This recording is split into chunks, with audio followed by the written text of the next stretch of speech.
Interesting topic है, बहुत ही interesting chapter है, वर्क, पावर एंड एनर्जी। ठीक है, सो आई होप अभी तक हमने जितना भी पढ़ा है फिजिक्स में आपको सबको काफी सारी चीजें क्लियर होंगी। मैं ये नहीं कह रहा कि आपको 100% समझ आएगा, लेकिन आई एम डैम श्योर कि आपको काफी सारी चीजें पहले से, ऐसा कुछ है। Yes sir. चलिए बच्चों, तो आज का हम नया टॉपिक स्टार्ट करते हैं एंड अपने टॉपिक का नाम क्या है? तो basically chapter name is work, power and energy. ठीक है, सो आज हम बात करने वाले हैं, हमारे जो टॉपिक्स रहेंगे, ठीक है, वर्क के बारे में बात करेंगे, work and type of work, work and type of work. Clear? चलिए, सो कौन बताएगा मुझे व्हाट इज वर्क?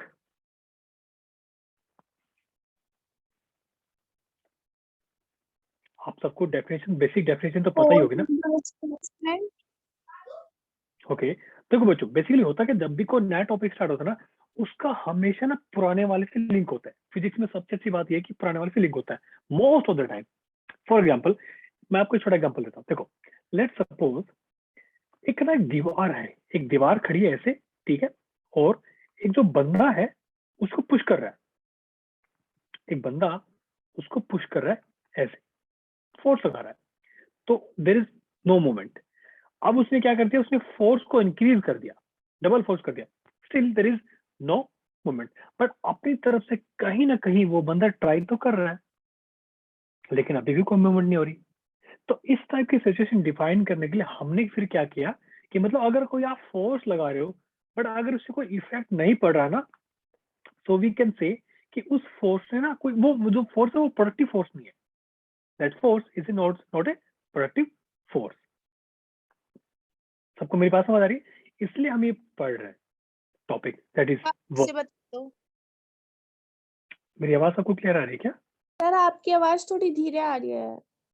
धीरे आ रही है? एक सेकेंड। Yes sir. अभी मेरी आवाज सबको साफ आ रही है? Yes sir. सर क्लियर तो है, पढ़ना थोड़ी स्लो है। स्लो आ रही है? हाँ एक सेकेंड, मेरी तरफ से आई थिंक कोई प्रॉब्लम नहीं है यहाँ पे। एक सेकेंड ना, लेट मी चेक।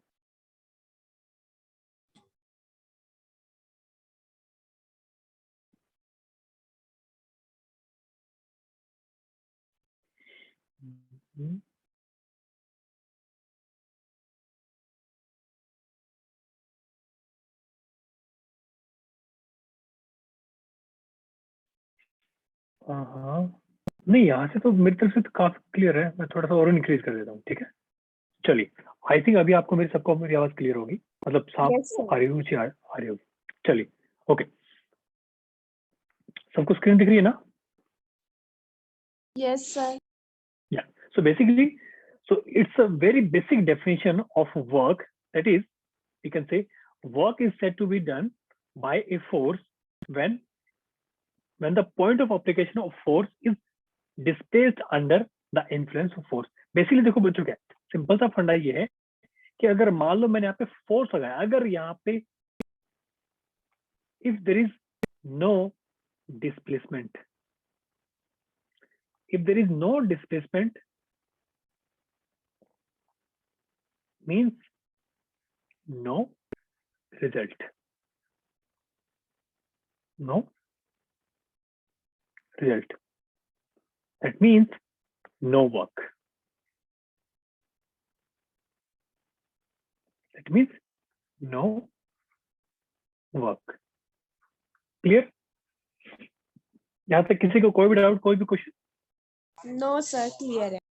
ठीक है, तो एक बात तो हमें क्लियर होगी कि जो वर्क की जो भी फॉर्मूला आने वाला है, जो भी हम जैसे भी हम वर्क को कैलकुलेट करने वाले हैं, कहीं ना कहीं फोर्स का और डिस्प्लेसमेंट का रिलेशन तो आने वाला। ठीक है बच्चों, तो हम वर्क को कैसे डिफाइन करते हैं? So work basic is equal to F vector dot displacement vector. So basically it's a dot product. So work done is, it's a dot product of force vector and displacement vector. यहाँ तक किस किस को समझ आया? Yes, कोई sir. Doubt, कोई question यहाँ तक? ठीक है, so it means I think सबको पता होगा डॉट प्रोडक्ट के बारे में, so we can write work is equal to F S cos of theta, where theta is angle between force vector and displacement vector. Clear? Okay, so I'm writing this formula again. So work done will be equal to F dot S, that is Fs cos of theta. Clear? Okay, now अब बात ये कि हम निकालेंगे कैसे, मतलब कि इसका एग्जैक्टली मीनिंग क्या है. लेट मी शो यू इसका जो एग्जैक्टली मीनिंग क्या है. फॉर एग्जांपल बच्चों, डॉट प्रोडक्ट में क्या होता है ना, so basically we can't multiply two vectors directly. For example बच्चों, मान लो कि ये अपना एफ वेक्टर है, ये अपना डिस्प्लेसमेंट वेक्टर है, ये अपना एंगल थीटा है. तो बच्चों हम क्या करते हैं, आई थिंक सबको पता होगा, हम किसी वेक्टर को रिजॉल्व कर सकते हैं. सबको याद है ना, वेक्टर में हमने पढ़ा था, मतलब आपको ऑलरेडी पता होगा. दैट इज या this component is F sine theta and this component is F cos of theta. And बच्चों आपको याद होगा ना कि effect of vertical, you can say effect of two vectors having 90 degree angle, so there is no effect on each other. So basically we can say f sin theta and f cos theta, इन दोनों का effect एक दूसरे से क्या बच्चों independent है. तो हम क्या लिखेंगे, so work is again I am writing same thing F S, so we can say F cos theta means हमें बच्चों वो कंपोनेंट लेना फोर्स का जो कि डिस्प्लेसमेंट के अलोंग है, और we can say work done is F S cos theta. देखो बच्चों, हम डिस्प्लेसमेंट का भी तो रिजॉल्व कर सकते हैं ना, आ रहा है सबको समझ में, हम डिस्प्लेसमेंट को भी रिजॉल्व कर सकते हैं. सो बेसिकली सबको समझ आया, यहाँ पे किसी को कोई डाउट, हमने डॉट प्रोडक्ट की डेफिनेशन में फिर से कवर कर लिया. क्लियर है? Yes sir. चलो आगे चलते हैं फिर. नाउ अगर हम बात करते हैं वर्क डन के फॉर्मूले की, तो उसके काफी सारे फॉर्मूले हैं. So we can write f cos, sorry, wait. So now onwards we can write directly. Okay. ठीक है, that is f cos theta. बच्चों एक बात आपको याद होगी ना, it's a displacement vector, it's a displacement vector. बच्चों म्यूट रखो, अगर आपको कोई क्वेश्चन है या जब मैं क्वेश्चन पूछता हूँ तब आप फोन किया करो. देखो बच्चों, अगर ये अपना डिस्प्लेसमेंट वेक्टर है, लेट्स सपोज अगर हमें जो वेक्टर अगर हमें इनडायरेक्टली गिवन हो, तो फॉर एग्जांपल मान लो हमें जो है इन्होंने क्या कर रखा है, मान लो एक पॉइंट दे रखा है r1, एक दे रखा है r2. अगर मान लो कोई आपसे ये पूछ ले कि R1 से R2 जाने में कितना वर्क करना पड़ेगा अगर कोई फोर्स लग रहा है, तो बच्चों फर्स्ट ऑफ ऑल हम क्या करेंगे, हम पोजीशन वेक्टर ऑफ R1 लिखेंगे and position vector of R2. ठीक है, नाउ अगर हमें निकालना है R वेक्टर, तो बच्चों आपको याद है क्या R वेक्टर क्या होता था, R2 vector minus R1 vector.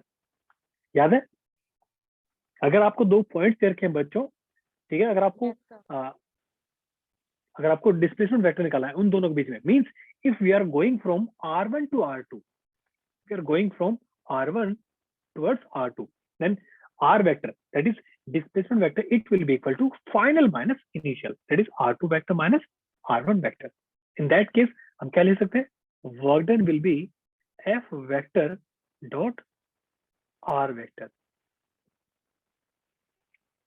तो ये आपको मैं क्यों बता रहा हूँ बच्चों, क्योंकि ये क्वेश्चन डायरेक्टली आ सकता है. ठीक है, क्योंकि नीट में बच्चों, हाँ बोलो. सर ये क्वेश्चन उससे अलग है जो आपने पहले समझाया था कि ए की रिस्पेक्ट में बी कितना चला, ये उससे अलग है ना? हाँ, मतलब देखो बेसिकली इसमें देखो क्या इन्होंने क्या कर रखा, इन्होंने जो है डिस्प्लेसमेंट डायरेक्टली देने के बजाय, अच्छा देखो इन्होंने क्या किया, मान लो एक स्टेटमेंट आपको देता हूँ. ठीक है। मान लो जैसे मान लो कि जैसे दिव्या मैम है, ठीक है, दिव्या मैम, मैं बोलूँ कि दिव्या मैम जो है वो दिया से 20 मीटर दूर खड़ी है, ठीक है। एक तो ये स्टेटमेंट है, मैंने आपको पहले ही बोल दिया कि अगर मान लो दिव्या मैम को दिया की तरफ जाना पड़ेगा तो उनको 20 मीटर कवर करना पड़ेगा। एक मैं क्या करूं, मैं किसी के रिस्पेक्ट में बता दूं मैं कि इस मान लो एक डोर है, इस डोर के रिस्पेक्ट में दिव्या मैम वहां पे खड़े हैं, और मान लो जैसे मान लो चल राहुल है, राहुल मान लो वो कहीं उसके रिस्पेक्ट में हमने कोई और दे दिया। हमने यहाँ पे क्या किया, मैंने यहाँ पे क्या किया, यहाँ पे आपको ओरिजिन के रिस्पेक्ट में मैंने क्या कर दिया, दोनों की पोजीशन बता दी कि R1 यहाँ पे, R2 यहाँ पे। अब आप इन दोनों को निकाल लोगे डिस्टेंस। आया सबको समझ में? Yes sir. ठीक है। एंड बच्चों work done it's scalar quantity, it's scalar, ठीक है। And SI unit of work क्या होती है, जूल। क्लियर? यहां तक किसी को कोई भी डाउट, कोई भी question?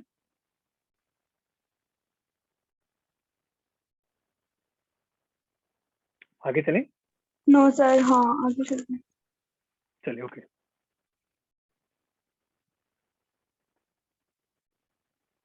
Okay, so basically this is the same thing. Let's resolve force along the perpendicular and displacement. ये सब बिल्कुल सेम, आपको सेम चीजें बताई मैं, ठीक है। Now thing is, for example अपने जो वर्क डन है वो है क्या, F डॉट S, यानी कि FS cos थीटा, ठीक है। बच्चों आप सबको पता है कि जो cos थीटा है, जो cos थीटा है, it can be positive, it can be negative, and it can be zero also, it can be zero also। तो बच्चों वर्क डन, कोई भी अगर कोई भी फोर्स अगर कोई वर्क करता है वो किस पे डिपेंड करता है बच्चों, कि एंगल कितना है।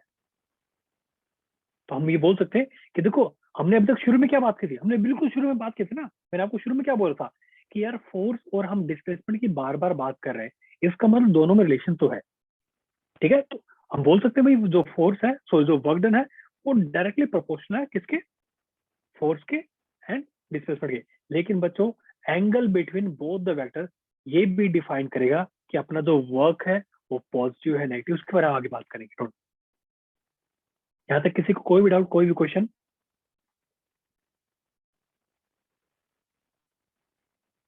ठीक है। अभी No, सबको मेरी sir. आवाज साफ आ रही है क्या? अभी सबको मेरी आवाज ठीक आ रही है? Yes sir, clear है आवाज। ओके।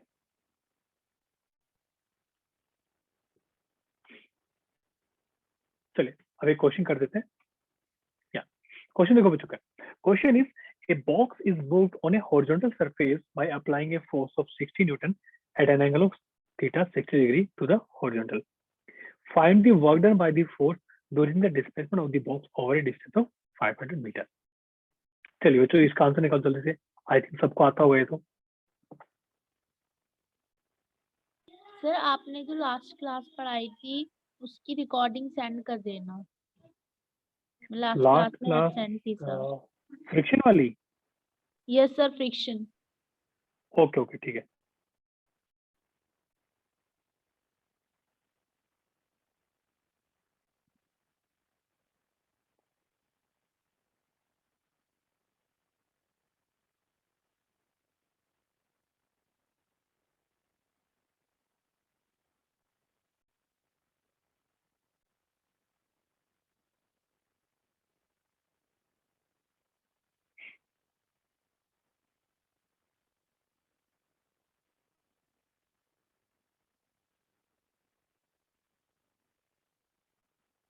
डन। आई थिंक ये तो बड़ा बहुत ही सिंपल सा क्वेश्चन है ये वाला। तो ये क्वेश्चन तो बहुत ही सिंपल, आप डायरेक्टली सॉल्व कर सकते हो। देखो चलो मैं आपको बताता हूँ। सो बेसिकली बच्चों क्या है, एक बॉक्स है, ठीक है। सो एंगल बिटवीन, हमें क्या दे रखा है, तो angle between force vector and displacement vector कितना है अपना, एंगल 60 डिग्री बच्चों, ऐसे है, ठीक है। सो डिस्प्लेसमेंट कितना कवर किया बच्चों हमने, हमने कवर किया 500 मीटर, ठीक है, और फोर्स कितना है 60 न्यूटन। काफी बच्चों के रिस्पॉन्स आ चुके हैं, ग्रेट, बहुत बढ़िया। ओके, एंड बच्चों कुछ बच्चों ने ना सेंड टू एवरीवन किया है, आप मुझे पर्सनली सेंड किया करो पर्सनली, ठीक है। चलिए, तो बच्चों या so work done by force it will be equal to क्या, जो एंगल गिवन है, फोर्स भी गिवन है, डिस्प्लेसमेंट भी गिवन है, आप डायरेक्टली लिख सकते हो F S cos of theta. Force कितना है 60, डिस्प्लेसमेंट कितना है 500 एंड कॉस 60। बच्चों कोई ऐसा बच्चा जिसको cos 60 की वैल्यू नहीं पता?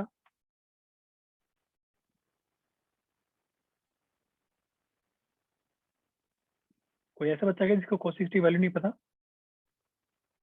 सबको पता है? ओके, किस किस को वैल्यू पता है? cos 60 वैल्यू कितनी होगी? सर 1/2। 1/2। हाँ बच्चों ध्यान रखना, ये छोटी छोटी चीज आपको सबको पता होनी चाहिए। अगर किसी को अभी तक नहीं पता थी इट्स ओके, कोई बात नहीं, लेकिन आप बच्चों ये छोटी छोटी चीजें हैं, cos 60, cos 45, sin 60, tan 40, ये सब चीज आपको पता होनी चाहिए, ठीक है। देखो अगर आपको साइन और cos की वैल्यू पता ना, तो tan की वैल्यू आप वैसे निकाल लोगे, यस सर। ठीक है। तो मैं आपसे एक्सपेक्ट कर रहा हूँ कि ये सब चीज आपको पता होनी चाहिए। इसका देखो नुकसान ये है बच्चों, अगर आपको सब कुछ आता है, अगर आपको छोटी सी वैल्यू में, देखो मैं ये नहीं कह रहा कि आपको पता है या पर आपने एक वैल्यू आपने डाली और वो सही निकल गई, बात है कि कोई कंफ्यूजन ही नहीं होनी चाहिए, ठीक है। सिमिलरली cos 37 और sin 53 ये सब पहले आपको पता होनी चाहिए, ठीक है। आगे चले, चलिए ये वाला क्वेश्चन ट्राई करते हैं। So question is a particle is moved by a force F is equal to 3 I cap plus 4 J cap Newton from a point 2,3 meter to 3,0 meter in XY plane. Find the work done by the force on the particle. चलिए question solve करो जल्दी से। ये question याद है, ये वही वाला तरीका है, F dot F vector dot R vector. तो इस बार इन्होंने हमें पॉइंट दे रखे हैं, पॉइंट लोकेशन दे रखी है।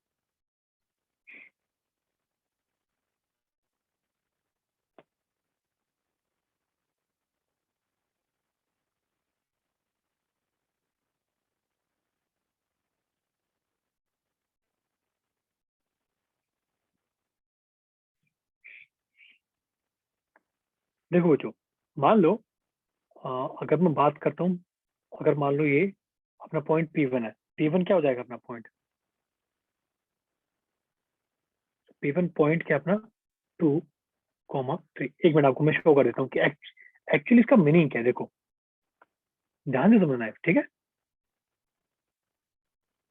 चीजें बहुत ही सिंपल सी हैं बट आपको पता होनी चाहिए। देखो बच्चों, मान लो पॉइंट का अपना फर्स्ट पॉइंट है 2,3, 2,3 यानी कि यहाँ यहीं कहीं पे होगा 2,3। एक अपना 3,0 यानी कि यहाँ पे होगा 3,0, ठीक है। ये मान लो अपना P2 है और P1 पॉइंट का अपना 3,0। वेट सॉरी एज पर question it's going particle is moving from point 2,3 to 3,0, ठीक है। तो बच्चों ये अपना P1 पॉइंट है, मतलब फर्स्ट पॉइंट है ये अपना P1 और ये P2 कितना है 3,0, ठीक है बच्चों। अब देखो अगर आप इसका लिखोगे पोजीशन वेक्टर किसका, फर्स्ट पॉइंट का, ये क्या हो जाएगा 2 I cap plus 3 J cap. इसमें किसी को डाउट, कोई भी बच्चों, इसमें किसी को कोई भी डाउट कि मैंने कैसे लिखा? सर एक ये बार अपना, R1 नो बता सर। दो। हाँ बता रहा हूँ, ये अपना पोजीशन वेक्टर है। देखो बच्चों R1 है, ये अपना पोजीशन वेक्टर है। देखो 2 जो है ये x और y है, सबको पता ना x y है, यस सर। ठीक है। तो हम इसको कैसे ले सकते हैं, हम इसको ये तो ले सकते हैं 2 I cap plus 3 J cap, ये तो ले सकते हैं इस पॉइंट को, यस सर। ठीक है। पोजीशन वेक्टर ये तो लिखोगे। Similarly position vector of second point R2 क्या आ जाएगा 3 I cap minus sorry plus 0 J cap, क्योंकि है कि नहीं। अब आपने को निकालना है हम कहाँ जा रहे हैं बच्चों, हम जा रहे हैं कहाँ से कहाँ, हम इस पॉइंट से यहां जा रहे हैं। मैं पूरा एक्सप्लेन कर रहा हूँ ताकि आपको सबको समझ आए। तो बच्चों आर वेक्टर क्या हो जाएगा फिर, R2 minus R1। Minus R1 तो R2 माइनस R1 कितना हो जाएगा, आई कैप माइनस 3 जे कैप। आया समझ में? ठीक है, यस सर अब निकालो वर्क डन कितना हो जाएगा। सो बच्चों work done will be equal to F vector dot R vector. इस बार आप cos थीटा के चक्कर में मत पड़ना क्योंकि हमें एंगल की जरूरत नहीं, इस बार हमें वेक्टर दे रखे इन्होंने। तो कितना हो जाएगा 3 I cap plus 4 J cap dot product with I cap minus 3 J cap.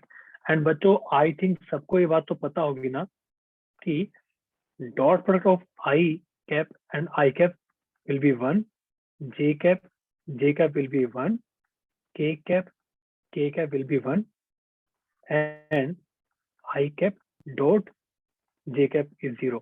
ये बात सबको पता है या किसी को डाउट है इस चीज में? यस सर पता है ठीक है ना, क्योंकि देखो बच्चों आई कैप डॉट जे कैप इसका मतलब क्या है, हम दो वेक्टर को डॉट प्रोडक्ट कर रहे हैं। लेकिन बच्चों आप सबको पता है आई कैप किसको रिप्रेजेंट करता है, एक्स डायरेक्शन को, और जे कैप वाई डायरेक्शन में, उनके बीच में एंगल 90 डिग्री होता है। तो बच्चों यहाँ पे डायरेक्टली ले सकते हो आप। So work done will be equal to 3 I cap dot I यानी कि 3 4 J cap dot minus 3 J cap यानी कि minus 12। Answer is minus 9 joule, minus 9 joule. ये बात किसको समझ आएगी बच्चों यहाँ तक? यस सर आ गया किसी को डाउट यहाँ तक, किसी को कोई भी क्वेश्चन यहाँ तक? नो बच्चों अगर सर किसी को कोई भी डाउट हो ना आप फ्रेंकली पूछ लेना। And I am trying to solve and I am trying to explain जितना हो सकता है मैक्सिमम आपको एक्सप्लेन कर रहा हूँ मैं। एंड आई होप देखो ये जो चीजें ना, ये जो चीजें इसमें काफी बच्चों को कंफ्यूजन होती है, ये चीज क्या है, ये सॉल्व कैसे करते हैं, इसमें काफी बच्चों को कंफ्यूजन होती है। ठीक है, चलिए बच्चों। यस, तो बच्चों एक टॉपिक अपना इसके बारे में आगे हम बात करने वाले हैं, उससे पहले आपको मैं एक बार इस पे टॉपिक कवर कर देता हूँ। So path independent work done by constant force, इसका तो मतलब क्या है? मतलब ये बच्चों देखो, so basically so work done is F dot S vector, ठीक है, that is also equal to F S cos of theta. ठीक है बच्चों, एंड ध्यान रखो यहाँ पे जो है ना बच्चों, यहाँ पे क्या है, जो फोर्स वो क्या है, कांस्टेंट फोर्स है। फोर्स के बच्चों कांस्टेंट फोर्स है। ठीक है, ओके। अब बच्चों अगर कांस्टेंट फोर्स है तो बच्चों ध्यान रखना हमेशा हमेशा, मैं यहाँ पे लिख देता हूँ, when constant force is applied,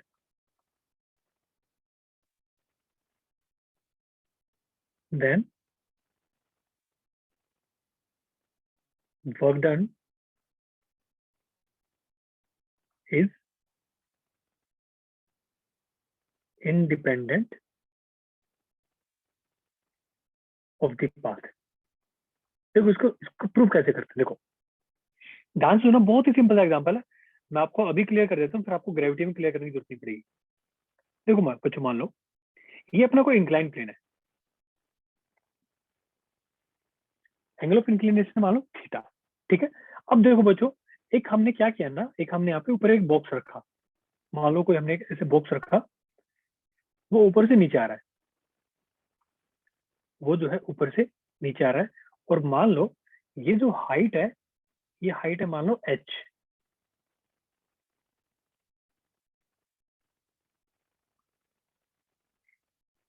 ये हाइट h है, एंड ये जो लेंथ है बच्चों ये अपनी l है।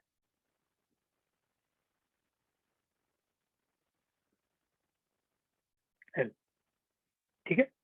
Now second thing, let's consider it's a path and it's B path. ठीक है बच्चों, एंड यहाँ थोड़ा फोकस करना, इस पे एक फोर्स क्या लग रहा है नीचे, mg फोर्स लग रहा है, ये बात सबको पता है, किसी को डाउट तो नहीं इस चीज में। No sir. No sir. और इस डायरेक्शन में इस पे फोर्स क्या लग रहा है बच्चों, mg sin theta. Sine theta. ठीक है, now so I am explaining first of all for a path. A path के लिए वर्क डन मैं यहाँ पे लिख रहा हूँ, क्या हो जाएगा, या W is force dot S. बच्चों देखो, फोर्स भी नीचे लग रहा है, ये अगर आ भी नीचे रहा है तो हम लिख सकते हैं ना, फोर्स कितना है, mg into H into cos 0 degree. सो वर्क डन कितना आ गया, mg h। ठीक है, नाउ अगर बात करता हूं मैं बी पाथ की, बी पाथ, तो बच्चों वर्क डन ऑन पाथ पे ये क्या हो जाएगा, force into ds, that is force कितना लग रहा है बच्चों, इस पाथ बी पे फोर्स कितना लग रहा है, mg mg sine sin theta. Theta into displacement. Displacement देखो बच्चों, अगर यहां से अगर नीचे पहुंचेगा, डिस्प्लेसमेंट कितनी है, l इंटू cos 0 डिग्री, क्योंकि फोर्स एंड डिस्प्लेसमेंट एक ही डायरेक्शन में, ये कितना हो जाएगा, mg l sin theta. And बच्चों अगर आप यहाँ पे थोड़ा ध्यान दोगे तो मुझे एक चीज बताओ, sin थीटा किसके इक्वल है, h डिवाइड बाय l के इक्वल है। तो यहाँ से बच्चों h की वैल्यू कितनी आएगी, h will be equal to l sin theta. तो देखो क्या गया फाइनली, l sin थीटा आधे का आप क्या पुट कर दो, h पुट कर दो, mg h। तो देखा आपने सर ये, हाँ जी, सर यहाँ पर भी तो mg h cos थीटा आना चाहिए था। mg h cos थीटा कहाँ आएगा बेटा, सर w वर्क डन ए वाले में। कैसे cos थीटा कैसे आएगा, सर फिर cos थीटा कहाँ चला गया। नहीं cos, बच्चों देखो थीटा क्या है, यहाँ पे थीटा क्या होता है, angle between force vector and displacement vector. अब देखो फोर्स भी नीचे है, मैं यहाँ पे शो कर देता हूँ, फोर्स भी नीचे है और डिस्प्लेसमेंट भी तो नीचे हो रही है। Yes sir. समझ आ रहे, तो अगर हो रही है देयरफॉर एंगल कितना हो जाएगा, 0 डिग्री। Yes sir. भाई देखो मान लो ये, इसमें देखो ये नहीं, एक मिनट, ये नीचे गिर रहा है, ये जो नीचे गिर रहा है ये, ठीक है, फोर्स भी नीचे लग रहा है, डिस्प्लेसमेंट नीचे हो रही है। अगर मान लो इसकी बात करें, ये देखो ऐसे आ रहा है, ऐसे आ रहा है, ये एमजी साइन थीटा इधर लग रहा है, इसकी डिस्प्लेसमेंट भी इधर ही हो रही है, समझ रहे हो? अच्छा सर, ठीक है सर, ओके सर। ठीक है, आगे चले, यस यहाँ सर। तक किसी को कोई भी डाउट, कोई भी क्वेश्चन यहाँ तक। साइन थीटा सर वो चीज बता दो बस। बच्चों इंक्लाइंड प्लेन पे आपको मैंने फोर्स बताया था, फोर्स क्या लग along the inclined plane, acceleration क्या होती है, डी साइन थीटा होती है एक्सेलरेशन। Yes sir. भूल गए सब, सर एक बार बता दो। देखो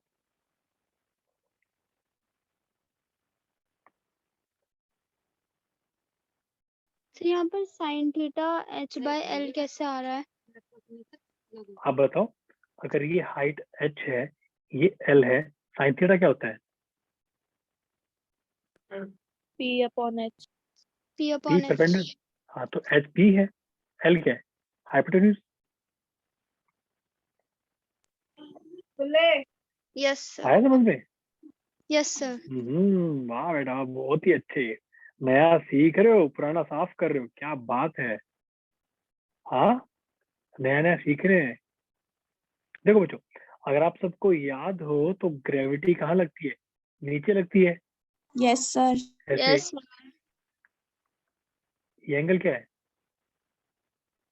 थीटा। Angle theta. अगर अगर आप इस पे डालोगे क्या, अगर आप इस पर नॉर्मल डालोगे, ऐसे एक नॉर्मल ऐसे डालोगे, तो बच्चों ये एंगल क्या हो जाएगा, 90 डिग्री माइनस थीटा, तो ये क्या हो जाएगा, थीटा। आया समझ में? अब यस देखो, सर। अब आप इसको रिजोल्व कर लो। मैं एक काम करता हूँ, इसके थोड़ी विड्थ बढ़ा देता हूँ ताकि आपको साफ दिखे। सर नॉर्मल मतलब परपेंडिकुलर ही होता है ना? Yes, perpendicular to contact surface. Okay तो सर। ऊपर अब देखो बच्चों,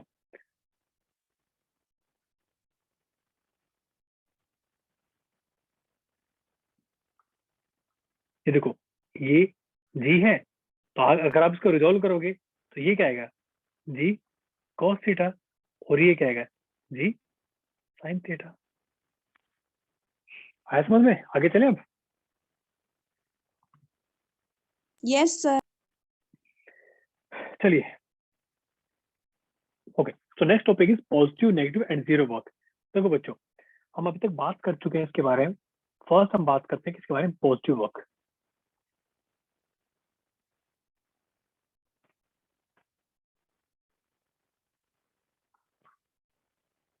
सो work done is F S cos of theta.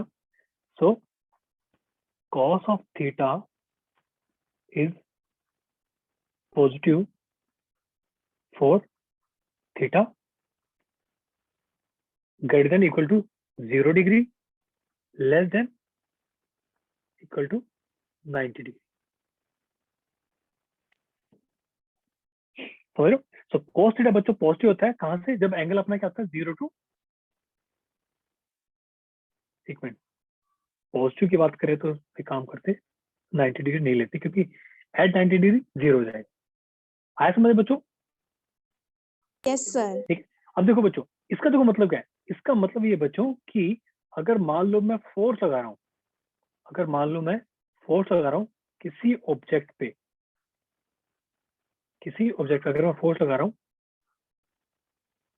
ठीक है, तो क्या हो जाएगा, ये एंगल क्या है, थीटा। तो बच्चों मैक्सिमम जो है ना एंगल, मैक्सिमम एंगल मैं क्या कर सकता हूँ, 90 डिग्री कर सकता हूँ। तो ये अपना फोर्स वेक्टर है, ये अपना डिस्प्लेसमेंट वेक्टर है। ठीक है, so for angle 0 to 90 degree, इसके लिए वर्क हमेशा क्या आएगा, पॉजिटिव आएगा। therefore work done is positive for theta। ये बात किस किस को समझ आई यहाँ तक? सर एक बार ऊपर वाला पार्ट रिपीट कर दो। बच्चों देखो क्या है, हमारे पास वर्क डन का फॉर्मूला क्या है, एफ एस कॉस थीटा। हम यहाँ पे डिस्प्लेसमेंट और देखो उसकी बात नहीं कर रहे, उसकी हम बात नहीं कर रहे, ठीक है, फोर्स और डिस्प्लेसमेंट की बात नहीं कर रहे, क्योंकि उनका मैग्नीट्यूड हम पॉजिटिव मान रहे हैं। ठीक है, नाउ अगर cos थीटा, अगर देखो थीटा बच्चों 0 डिग्री, 0 डिग्री से लेकर अगर 90 से थोड़ा सा कम होता है, उन सब के लिए cos थीटा क्या होता है, हमेशा पॉजिटिव होता है। अगर cos yes theta sir. Positive होगा तो हमारा वर्क डन भी पॉजिटिव आएगा। इसका तो मतलब क्या है, इसका मतलब क्या है बच्चों, देखो ये मतलब देखो, मान लो ये है, एक थोड़ा एग्जांपल ले रहा हूँ, मैं इसको ऐसे खींच रहा हूँ, मैं इसको ऐसे खींच रहा हूँ, तो ये ऐसे खींच रहा है, कहने का मतलब अगर मैं इधर फोर्स लगा रहा हूँ, अगर डिस्प्लेसमेंट भी मेरी तरफ हो रही है तो पॉजिटिव है।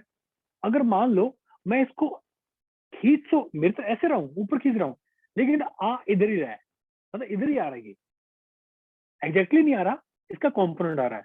कितना, अगर मान लो एंगल कितना है ये बच्चों, अगर मान लो ये इधर फोर्स लगा रहे हो, तो जो फोर्स की डायरेक्शन में कितना होगा कॉम्पोनेंट, एस कॉस थीटा होगा ना।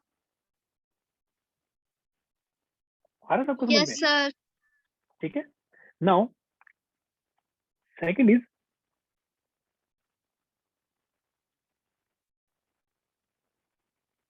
Zero work.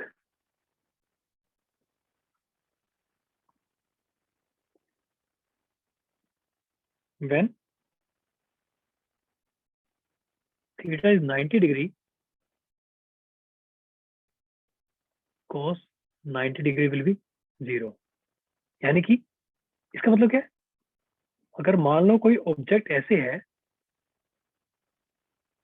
ऑब्जेक्ट ऐसे बच्चों, मैं उस पर फोर्स लगा रहा हूँ, इधर फोर्स इधर लगा रहा हूँ, लेकिन उसकी डिस्प्लेसमेंट इधर हो रही है। अब वो कैसे हो रही है उस पर फोकस मत करना। मैं फोर्स इधर लगा रहा हूँ, डिस्प्लेसमेंट उधर हो रही है, देयरफॉर वर्क डन क्या हो जाएगा, 0। आया समझ में? क्यों? यस क्योंकि हम वेक्टर में पहले बात कर चुके हैं, दो वेक्टर, दो क्वांटिटी अगर आपस में 90 डिग्री एंगल पे है तो उनका एक दूसरे पे इफेक्ट नहीं होता है। ये बात ऑलरेडी हम कर चुके हैं। आया सबको समझ में? Yes Yes. सर। ठीक है। Now in next case, sir एक बार आप इससे पहले वाला डायग्राम भी सर एक बार बता दो। सर ये वाला। हाँ इसमें क्या बताऊँ, पूछो बेटा।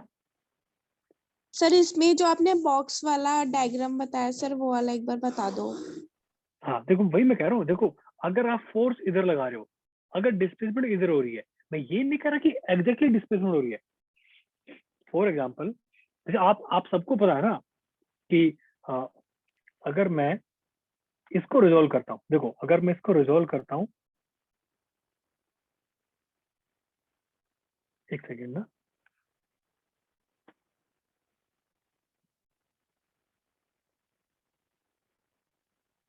देखो मान लो इसको मैं क्या करूँ बच्चों, मैं इसको डिस्प्लेसमेंट को रिजोल्व कर रहा हूँ, किसके अलाउ, इसके अलाउ। तो बच्चों अगर मैं फोर्स के अलाउ अगर डिस्प्लेसमेंट को रिजोल्व करूंगा, क्या कॉम्पोनेंट आएगा, एस कॉस थीटा आएगा ना।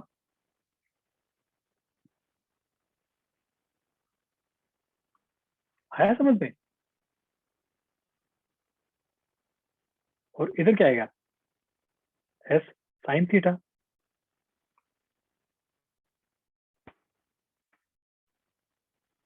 किस किस को समझ आया? यस सर आ गया।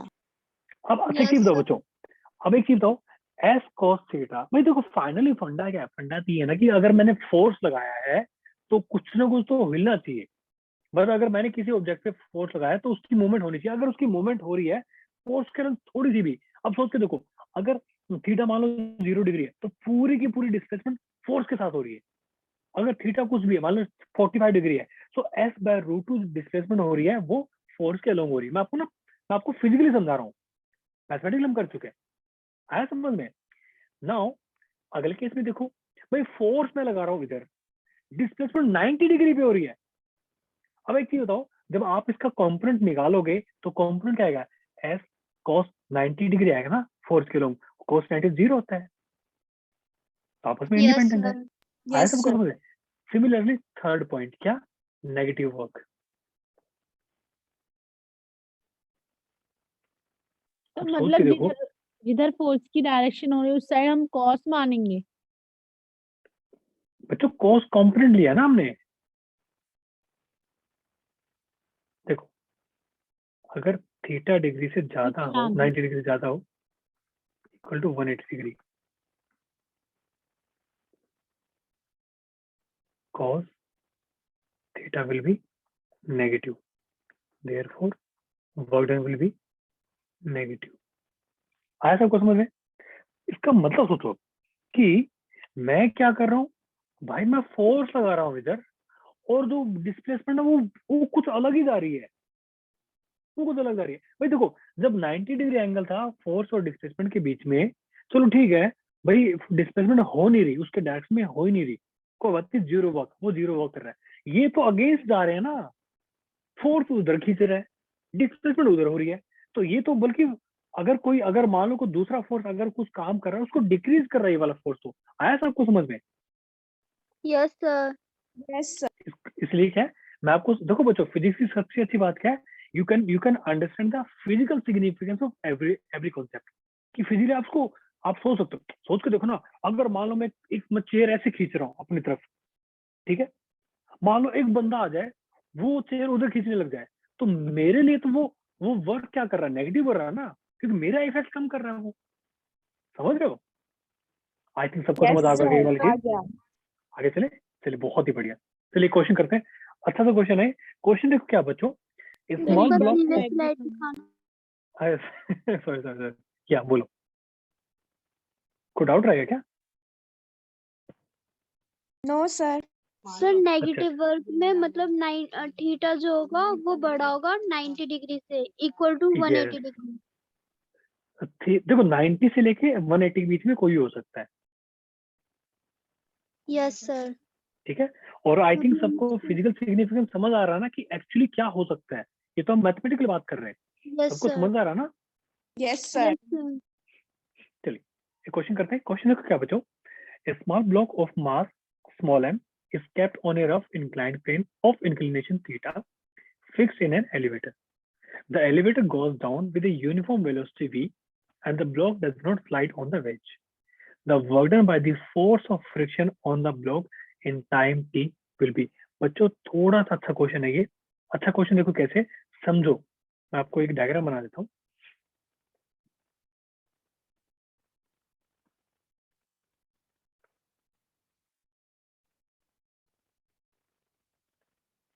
एक एलिवेटर है, ठीक है, एलिवेटर है, वो नीचे की तरफ जा रहा है कांस्टेंट वेलोसिटी v से, ठीक है। इसके अंदर एक क्या है, एक इंक्लाइन प्लेन रखा है, हैविंग एंगल थीटा। इस पे हमने क्या रखा है, एक हमने ब्लॉक रखा है। इस इंक्लाइन प्लेन पे एक बच्चों ब्लॉक रखा है, मास m का, ठीक है। अब देखो स्टेटमेंट देखो, the block does not slide on the ways. जो ब्लॉक है वो वेज पे स्लाइड नहीं कर रहा है, इसका मतलब क्या है?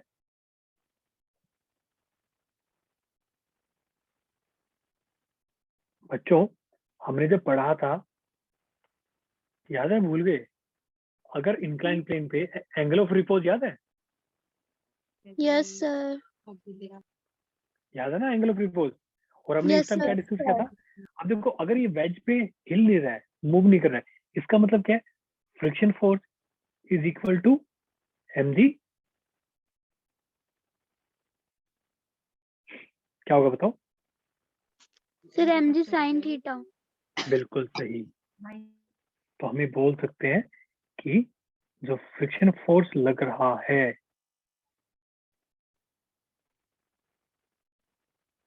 ठीक है, और ये जो mg sin थीटा लग रहा है, ये दोनों आपस में क्या है? Equal. So I'm writing here friction force is equal to mg sin theta.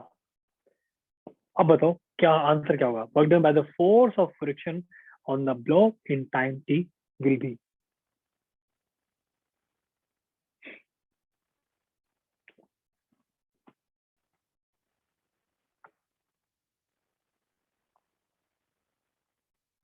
बोलो।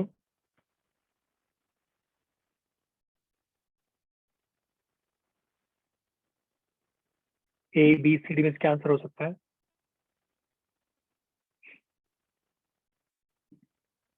चलो क्वेश्चन सोल्व करते हैं। देखो बच्चों, अगर आप मान लो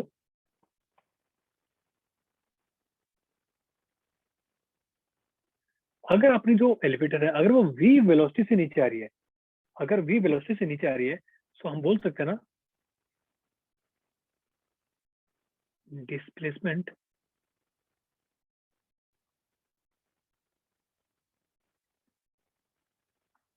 इन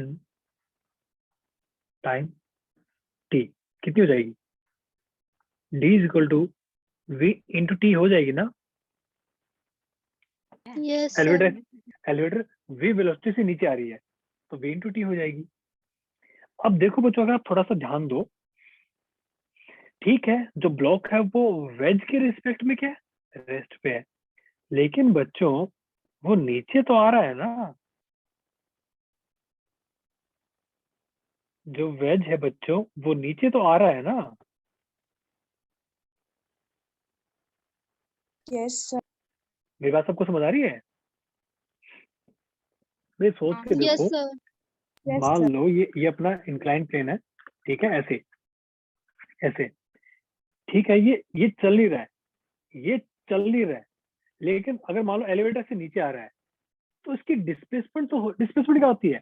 इनिशियल, भाई shorter distance between initial position and final position. अब मान लो शुरू में यहाँ पे था, अब ये यहाँ पे है, तो डिस्प्लेसमेंट तो हुई है, और वो कितनी है? v इंटू टी है। बच्चों ये एंगल क्या है? थीटा है। ये एंगल क्या है? 90 है। तो हम बोल सकते हैं ना, angle between friction force and displacement कितना है? Angle between friction force and displacement कितना एंगल हो जाएगा?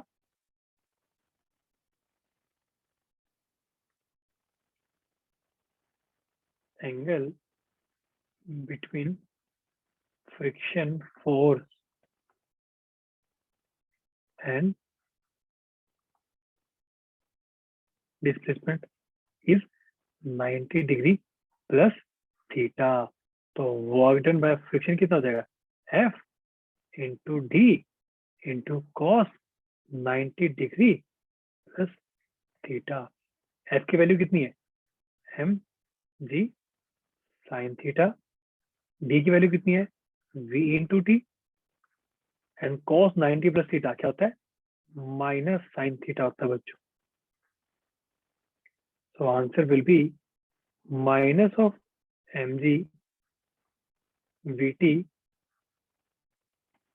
sin square theta. Answer is C. Answer is C. Even आपको सॉल्व करने की रिक्वायरमेंट भी नहीं है। क्यों बच्चों? फ्रिक्शन फोर्स और डिस्प्लेसमेंट में एंगल कितना है? Greater than 90 degree. तो उसके लिए तो वर्क डन नेगेटिव होता है। आप फील करके देखो कि वर्क डन नेगेटिव कैसे है। भाई वर्क डन नेगेटिव इसलिए ना कि फ्रिक्शन फोर्स लग रहा है ऊपर लग रहा है फ्रिक्शन फोर्स, तो ऐसे लग रहा है ये जा नीचे रहा है। समझ रहे हो मेरी बात? समझ आ रही सबको? यस सर, तो ये नेगेटिव में ही जाएगा, तो हमारा आंसर ऑब्वियसली नेगेटिव वाला ही होगा। नहीं नेगेटिवली नहीं जाएगा, मतलब आप ये मत समझो कि नेगेटिवली जा रहा है। बात ये समझो कि फोर्स उधर लगा रहे हैं, डिस्प्लेसमेंट कहीं हो रहा है, इसलिए नेगेटिव वर्क है।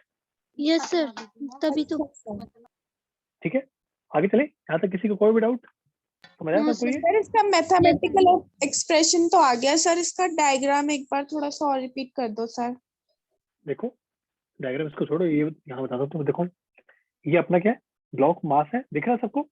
ये अपना एलिवेटर, मतलब ये अपना इंक्लाइन प्लेन है, तो ये अपना ऐसे नीचे आ रहा है, ऐसे नीचे आ रहा है।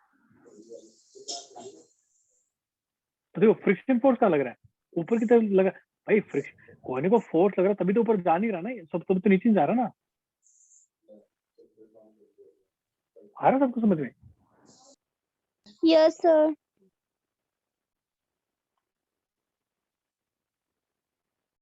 आगे चले। यहाँ तक किसी को कोई भी डाउट, कोई भी क्वेश्चन? No sir. सर आपका वीटी है स्पीड इनटू डिस्टेंस टाइम वाले फॉर्मूले से आया ना सर, वीटी। बट आपकी आवाज कट रही है। सर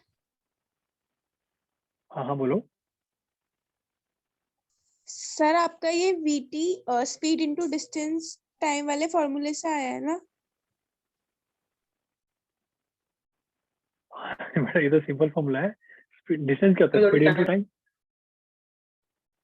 यस सर, मैं यही पूछ रही थी सर, वही लगाया ना आपने यहाँ पर? हाँ जी चलिए आगे चलते हैं। Now work done by some real forces. सबसे पहले हम बात करते हैं ग्रेविटी की, और आई थिंक आपको याद हो हमने ग्रेविटी के बारे में बात कर लिया है।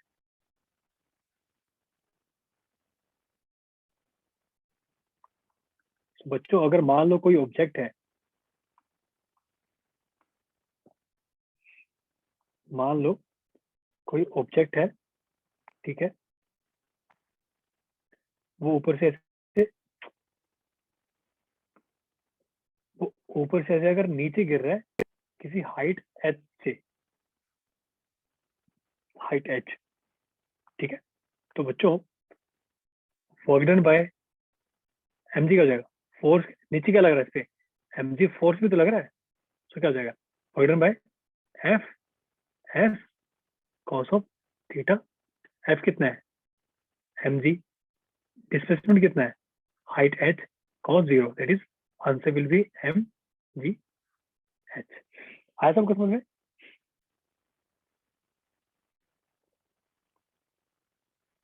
बच्चों सबको समझ आया?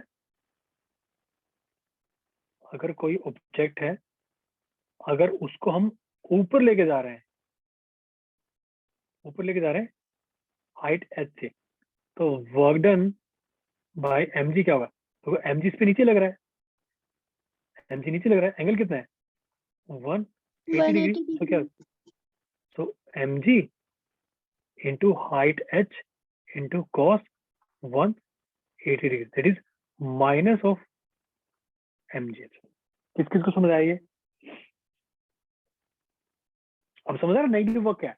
भाई देखो mg नीचे लग रहा है, लेकिन डिस्प्ले मान लो कि ये है, मैं इसको ऊपर लेके जा रहा हूँ, कोई एक्सटर्नल पे मैंने फोर्स लगा दिया, कोई एक्सटर्नल फोर्स लगा रखा है, ऊपर लेके जा रहा हूँ।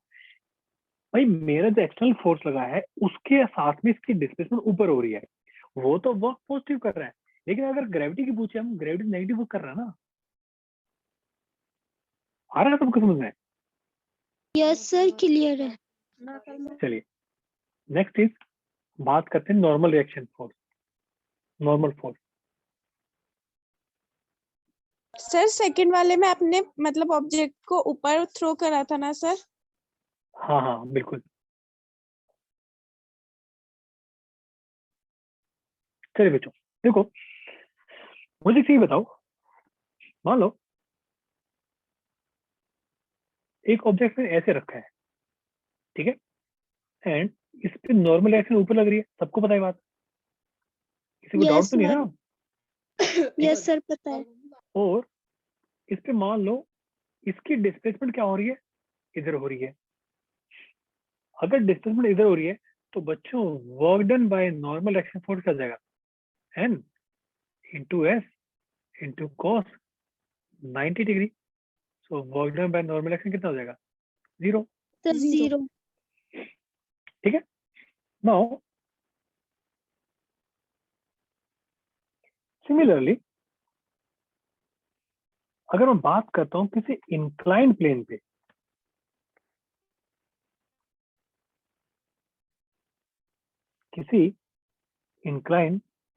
पे, अब देखो बच्चों, यहाँ जो नॉर्मल रिएक्शन है इधर है, और मान लो इसकी डिस्प्लेसमेंट हो रही है, इधर हो रही है। नॉर्मल फोर्स इधर है, डिस्प्लेसमेंट इधर हो रही है, सो वर्क डन क्या हो जाएगा?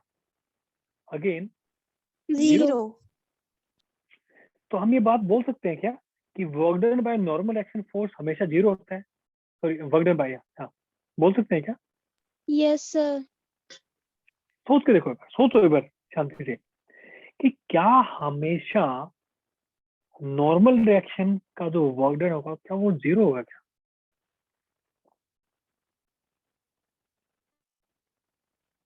चलिए आपसे क्वेश्चन पूछता हूँ। मान लो एक एलिवेटर है,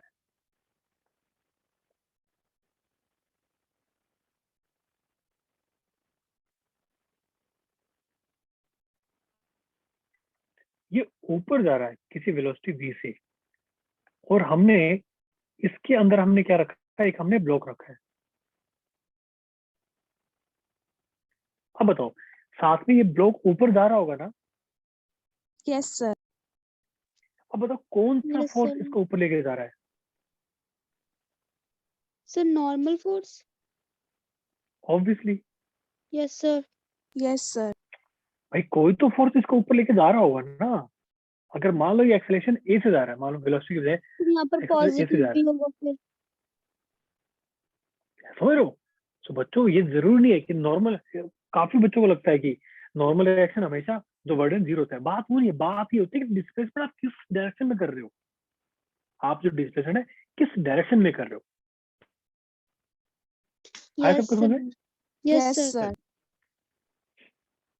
सिर्फ नॉर्मल फोर्स से फिर नेगेटिव भी हो सकता है क्या? नेगेटिव भी हो सकता है। अब सोच के देखो, अगर वो नीचे आ रहा था तो तो मान लो ये सर नीचे आ रहा नेगेटिव है, होगा। यस सर, समझ तब रहे हो? नेगेटिव कभी होगा। भी ना, कभी भी ये मत सोचो कि वर्क डन नेगेटिव पहुंचेगा। ये सोचो कि कौन से फोर्स के बारे में पूछ रहे हैं ये। भाई एमजी के बारे में पूछ रहे हैं, नॉर्मल रिएक्शन के पूछ रहे हैं, कोई और एक्सटर्नल फोर्स। चलिए आपका एग्जांपल लेता हूँ, देखो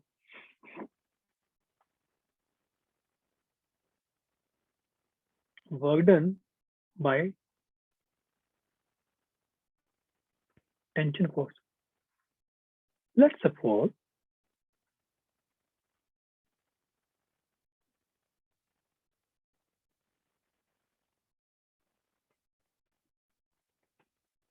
दो मासेस हमने रखे हैं ऐसे,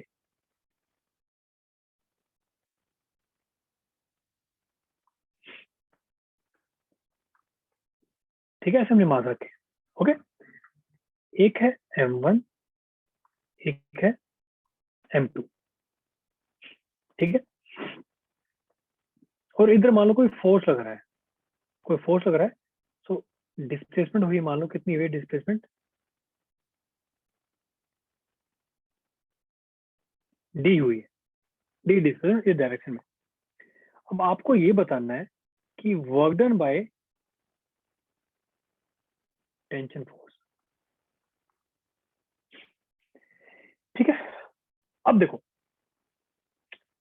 first thing, so work done bye T on M1, अगर इसकी हम बात करते हैं तो यहाँ पे लिख देता हूं मैं, तो work done bye T on M1 कितना हो जाएगा? सर यहाँ पर T, पॉजिटिव में आएगा। बिल्कुल सही, T into D into cos 0 degree. क्यों? टेंशन इधर, डिस्प्लेसमेंट भी इधर, एंगल कितना है? 0 डिग्री। कितना आ गया? T D, first thing. Second thing, work done bye T on M2, ये क्या हो जाएगा? सर ये नेगेटिव में सर ये आएगा, नेगेटिव होगा। देखो माइनस अब है ना, TD। आप मानते हो ना कि अब आपको जो है, आपको ना, अब आपको कैलकुलेट करने की जरूरत नहीं है, आप सीधा सीधा देख सकते हो कि भी N2 आगे जा रहा है, T इसको पीछे खींच रहा है, तो नेगेटिव वर्क कर रहा है, तो T into D into cos pi कितना हो गया? Minus T D. किस किस को समझ आ गया यहाँ तक? यस सर बिकॉज आ गया समझ। टी इधर है, सॉरी यस सर आ गया। टी इधर है, डिस्प्लेसमेंट इधर है, एंगल इज 180 डिग्री, ठीक है। अगर आप पूरे सिस्टम की बात करो, अगर मैं थर्ड पॉइंट यहाँ लिखता हूँ, ठीक है, वर्क डन बाय तो सर ये 0 हो टी जाएगा, माइनस प्लस ऑन कैंसिल हो जाएंगे। सिस्टम। सिस्टम मतलब क्या है? M1 plus M2। अगर इसकी बात करो तो क्या वर्क डन क्या हो जाएगा? 0। WT M1 plus W by WT M2 कितना का? 0 आ जाएगा। क्यों? क्योंकि सोचो नेट नेट वर्क डन क्या हो? 0 हो गया। Yes sir. आ रहा है सबको समझ में? तो हम पहले दोनों की अलग अलग कैलकुलेट करेंगे, उसके बाद ऐड करेंगे। नहीं बच्चे, ऐसे नहीं याद मत करो, बात है कि क्वेश्चन क्या पूछा है। अगर आपसे कोई ये पूछ ले कि work done bye T on M1, आप देखो M1 आगे चल रहा है, टी भी आगे चल रहा है, अच्छा पॉजिटिव कर रहा है, दूसरे भी देखो नेगेटिव कर रहा है, फिर बोला कि अच्छा ओवरऑल बताओ, ओवरऑल इफेक्ट तो 0 है ना इसका, इंटरनल फोर्स हो गया ना फिर ओवरऑल में तो, यस सर। ठीक है। तो थोड़ा क्वेश्चन कर लेते हैं। क्वेश्चन लिख रखा है आप जो, the system is released from rest when 10 kg block reaches at ground, then work done by gravity on 10 kg and 5 kg blocks। बताओ इसका आंसर क्या होगा? Work done by gravity 10 kg पे बताना है और 5 kg पे बताना है।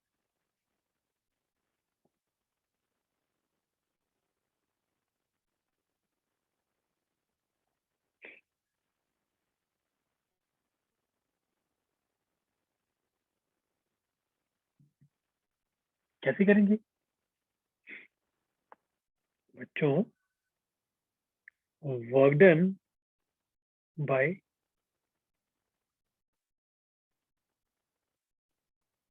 Gravity on 10 kg।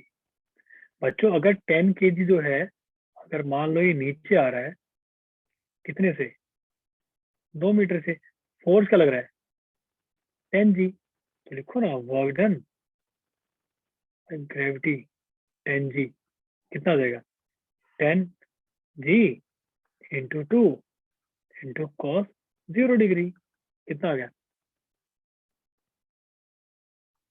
200 जूल। आया समझ में? अगर आप 5 kg की बात करोगे तो 5G नीचे लग रहा है, लेकिन जा तो ऊपर है ना 2 मीटर। ये तो सबको पता ना कि अगर 10 kg का 2 मीटर नीचे आएगा तो वो 2 मीटर ऊपर जाएगा। एंगल कितना है, yes sir. Yes 180 sir. Degree. तो क्या हो जाएगा, वर्क डन बाय 2G कितना हो गया, 2G into 2 into cos 180 degree, कितना हो गया,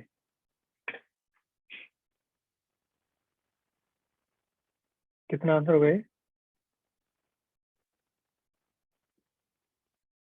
40, sorry it's 5 kg, sorry it's 5 kg।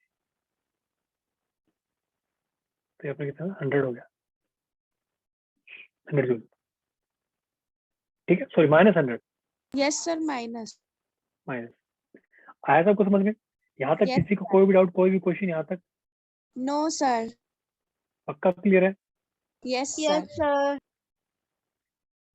Okay बच्चों, अब आप मेरे से कोई भी क्वेश्चन पूछ सकते हो अगर आपको कोई भी क्वेश्चन पूछना है तो। सर जो टेस्ट में क्वेश्चंस आए थे ना, वो हम्म। सॉल्व करने में प्रॉब्लम हो रही थी। वैसे तो सारे तो मतलब थ्योरी पार्ट वगैरह तो सब क्लियर है, और जो आपने क्लास में समझाया था वो भी क्लियर है, बट वो क्वेश्चन सॉल्व नहीं हो रहे। बच्चों ये तो प्रॉब्लम सबसे बड़ी फिजिक्स की, यस सर, क्वेश्चन सॉल्व नहीं हो पाते, प्रैक्टिस। थ्योरी तो आ रही है सब समझ। बच्चों जब तक आप, मैं आपको पहले भी बता चुका हूँ, जब तक आप क्वेश्चन को सच में नहीं समझोगे ना, ये क्वेश्चन में पूछ क्या रहा है। अच्छा कि दो, आपने जो वर्ड अभी आपने सीखा है, पहले आपको जो आता था, अभी आपने जो सीखा है, उसमें कितना आपको डिफरेंस लगा? यस सर, थोड़ा बहुत डिफरेंस है। और आपको डिफरेंस क्या लगा? सर पहले ये वाली चीज नहीं पता थी कि नेगेटिव कब होता है, पॉजिटिव कब होता है। ठीक है, और ये बच्चों पता पता कब चलती है, जब तक आप फिजिक्स को आप जब तक विजुअलाइज नहीं करोगे ना कि अच्छा एक्चुअली ये हो रहा है। बच्चों इक्वेशन याद करने से कुछ नहीं होगा, इक्वेशन तो सबको पता है। एक चीज मैंने वर्कडन का फॉर्मूला कम से कम 20 बार सेम फॉर्मूला लिखा मैंने बार। फॉर्मूला तो बहुत ही सिंपल था, F D cos theta. Yes sir.